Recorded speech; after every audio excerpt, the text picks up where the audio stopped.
the Chiang Mai countryside on a pretty nice day, and I'm in a spot that you might recognize because I was here a few weeks ago to make a video on a Datsun 510. That car, if you remember the video, it was built by B&T Performance Retro in Chiang Mai, well, about 15-20 kilometers outside in Mae Rim. And that car, it was just, the quality was amazing.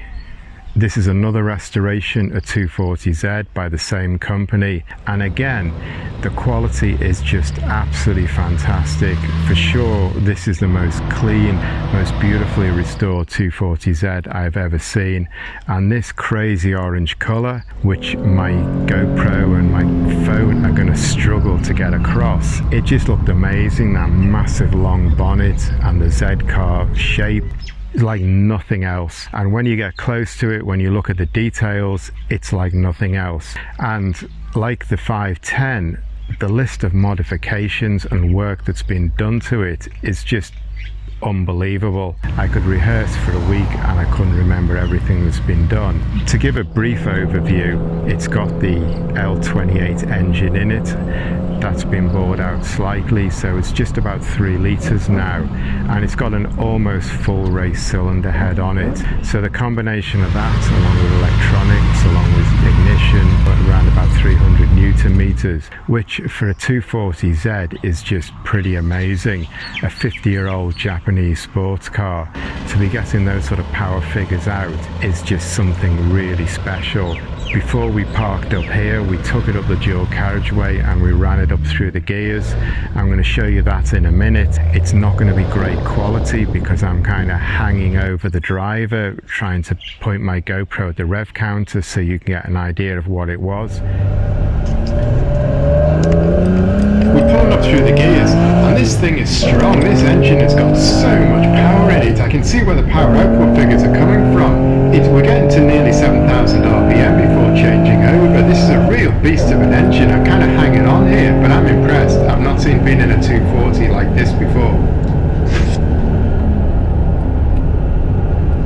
This car really puts its money where its mouth is. It's not just a beautifully restored car. It's got amazing performance, amazing dynamics to go with it, and it's all in keeping with the period. It's a real nod to this car's racing history and its street racing and modification history, because this car was beloved in Japan. It had a lot of success on track. It's street racing, it was very popular, and all these modifications you can just see by the kit on it, they really tie into the history of the car. There's nothing that's lost, there's nothing that doesn't fit into this car.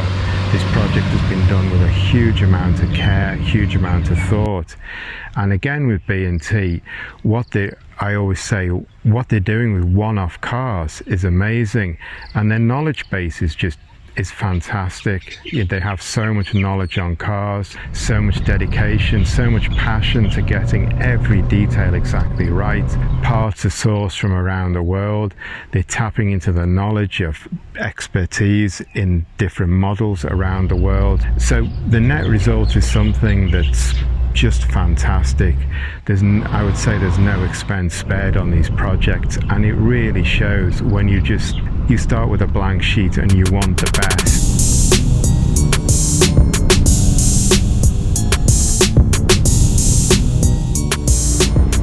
Now I want to go through the car step by step, the engine, the brakes, the suspension, the interior, the body, and really explain everything that's been done. But also it's going to be a bit noisy because a lot of birds have arrived now, and you'll hear quite a bit of bird song in the background.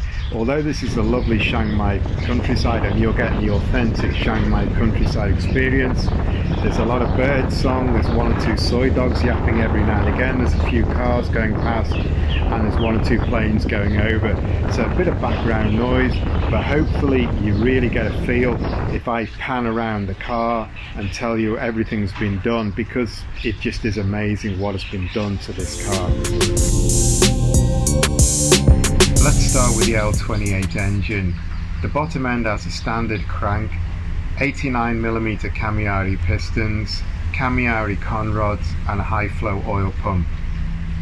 The cylinder head meanwhile has been fully reshaped. The combustion chamber is fully ported and flow bench tested on a superflow bench. The inlet port flow is pretty good at 216 CFM according to B&T. It's got 46mm inlet valves, 38mm exhaust valves, Kamiari valve springs, titanium retainers and a new standard OE rocker arms. There's a 79A Kamiari camshaft, Tomei adjustable camshaft sprockets, triple 45 Weber carbs on Kamiari inlet manifolds. The exhaust head at 621 has got a 3-inch outpipe. There's a special full-size bespoke radiator with twin fans. One is a 17-inch fan from Volvo, the other's a 14-inch from Honda. The 14-inch fan sends air through the aircon condenser unit, and that wind flow helps cool the hot header of the L28, say B&T, who have tweaked around and worked around to get this bang on. They say it helps in terms of heat management in the engine compartment really well now. There's also an MSD coil and Kamiari distributor. The MSD runs together with an MSD 6AL2 distributor box with adjustable rev limiter. And finally there's a Wilwood brake master cylinder size 1 inch, while the servo comes from a US supplier.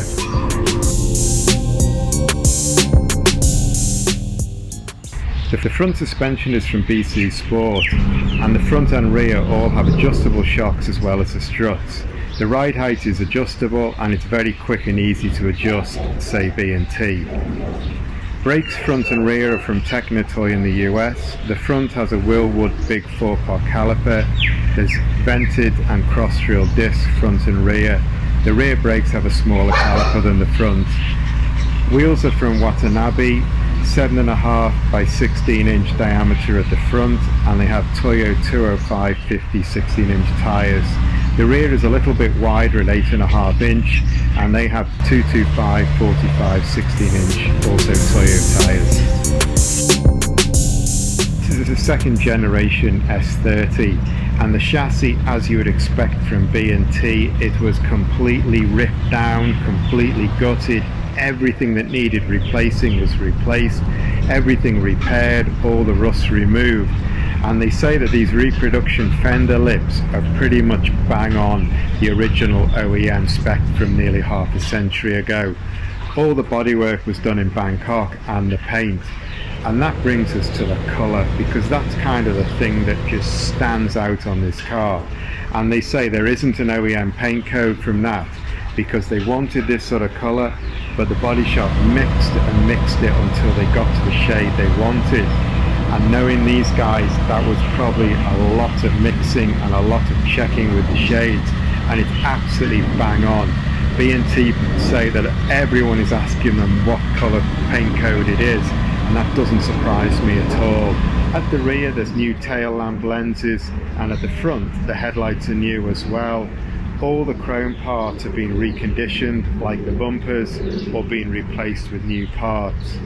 The rubber parts have all been replaced with new items, and the logos, like the 240Z, the Datsun, the Fairlady, are all new reproduction.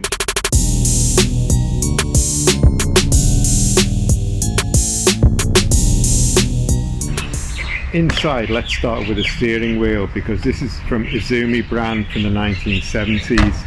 Very popular in those days and very rare nowadays, and really sought after in Japan today and here in Thailand too. B&T say an Izumi steering wheel was a must-have for this project, and they have it, as you would expect. The rev counter has been replaced with an item from Video brand. The speedo and the top row of gauges are standard. They were all in good working order, so they've just been cleaned up and refurbished. The dashboard has been refurbished to an almost brand new OEM standard. The center console piece has been replaced with a reproduction unit from a specialist in the US. The gear console has been refurbished and have installed 3 extra gauges down the side. The door cards and the headlining are brand new reproduction from US specialists, and the quality and the look is pretty much the same as the standard factory 240Z when it came out in the 70s. The electric windows have been installed on both doors, and I like this special quilt has been made for the gearbox tunnel console as well as the rear suspension struts. And that diamond shaped quilt, it kind of really makes you feel like what you get on a Lamborghini currently, or something very high end. Gives it a fantastic feel. All the plastic in the car has been refurbished, and all the carpets have also been replaced with new sets. So really this cockpit is it's like new, but these extra gauges, extra switches, the rev counter, just give it a little bit of an extra edge, that street racing feel.